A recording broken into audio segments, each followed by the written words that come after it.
ఆగండి మోడీ గారు, మీరు కైలాష్ యాత్ర చేయాలంటే నా పర్మిషన్ ఉండాలి, లేకపోతే చేయనివ్వను. అంతర్జాతీయ సరిహద్దుల్లో ఇప్పుడు ఒక సరికొత్త పొలిటికల్ భూకంపం సృష్టించబడిందండి.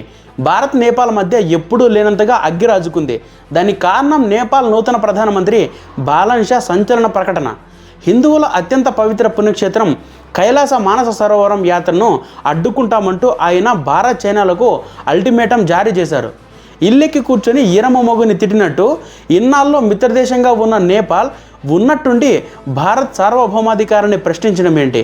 అసలు ఈ లిపులేక్ వివాదం వెనుక ఉన్న అసలు సత్యం ఏంటి?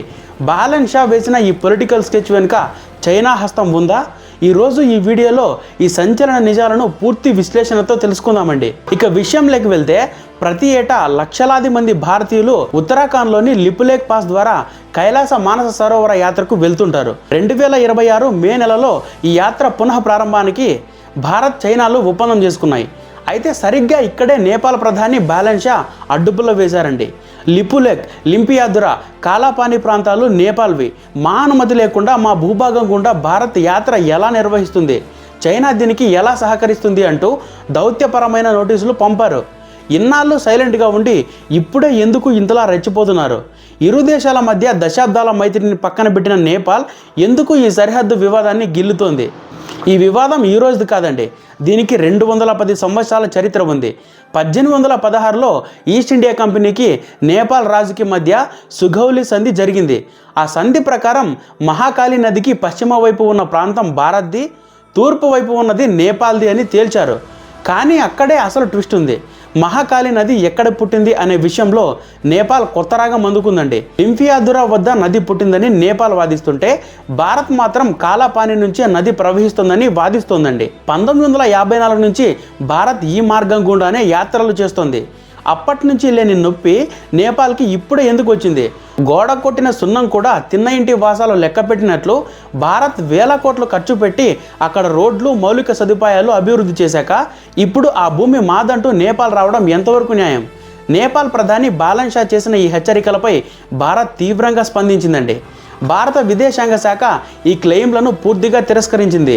నేపాల్ కృత్రిమంగా భూభాగాన్ని విస్తరించుకొని చేస్తున్న వాదనలు అసంబద్ధమైనవని, అంగీకరించలేనివని తేల్చి చెప్పేసింది. నిజానికి బాలన్ షా కాఠ్మండు మేయర్గా ఉన్నప్పుడు భారత్కు వ్యతిరేకంగా మాట్లాడి పాపులారిటీ తెచ్చుకున్నాడండి. ఇప్పుడు ప్రధాని అయ్యాక కూడా అదే పంతా కొనసాగిస్తున్నారు. కానీ ఆయన ఒకటి గుర్తుపెట్టుకోవాలి, అంతర్జాతీయ దౌత్యం అంటే కార్పొరేషన్ పాలిటిక్స్ కాదు.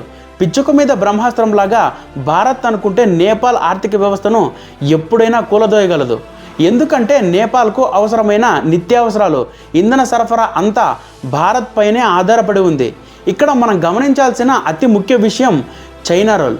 తాతాచార్యుల ముద్ర తాతాచార్యులకే అన్నట్టు భారత్ను ఇరుకున పెట్టడానికి చైనా ఎప్పుడూ సరిహద్దు దేశాలను వాడుకుంటూనే ఉందండి. గతంలో కేపీ శర్మ ఓలీ నేపాల్ ప్రధానిగా ఉన్నప్పుడు కూడా చైనా పురిగొల్పడంతోనే నేపాల్ తన మ్యాప్లో భారత భూభాగాలను కలిపివేసింది. ఇప్పుడు బాలన్ షా కూడా అదే దారిలో నడుస్తున్నారా అనే అనుమానాలు బలపడుతున్నాయి. భారత్తో శత్రుత్వం పెట్టుకుంటే నష్టపోయేది నేపాలే అని అక్కడి మేధావులు కూడా హెచ్చరిస్తున్నారు. చేతులు కాలాక ఆకులు పట్టుకుంటున్నట్టు చైనా ట్రాప్లో పడి భారత్తో సంబంధాలను చెడగొట్టుకుంటే భవిష్యత్తులో నేపాల్ కోలుకోలేదు. ఏది ఏమైనా కైలాస మానస సరోవరం కోట్లాది మంది భారతీయుల సెంటిమెంట్. సరిహద్దు వివాదాలకు దౌత్యపరంగా చర్చల ద్వారా పరిష్కరించుకోవాలే తప్ప ఇలా ఏకపక్షంగా యాత్రను అడ్డుకుంటామని హెచ్చరించడం సరైన పద్ధతి కాదు. మరి బాలన్ షా వైఖరిపై భారత్ ఇచ్చిన గట్టి కౌంటర్పై మీ అభిప్రాయం ఏంటో కింద కామెంట్ సెక్షన్లో తెలియజేయండి. ఇంకా ఎవరైనా మన ఛానల్ని సబ్స్క్రైబ్ చేసుకోకపోతే సబ్స్క్రైబ్ చేసుకొని బెల్ ఐకాన్ ఆన్లో పెట్టుకోండి. జై శ్రీరామ్.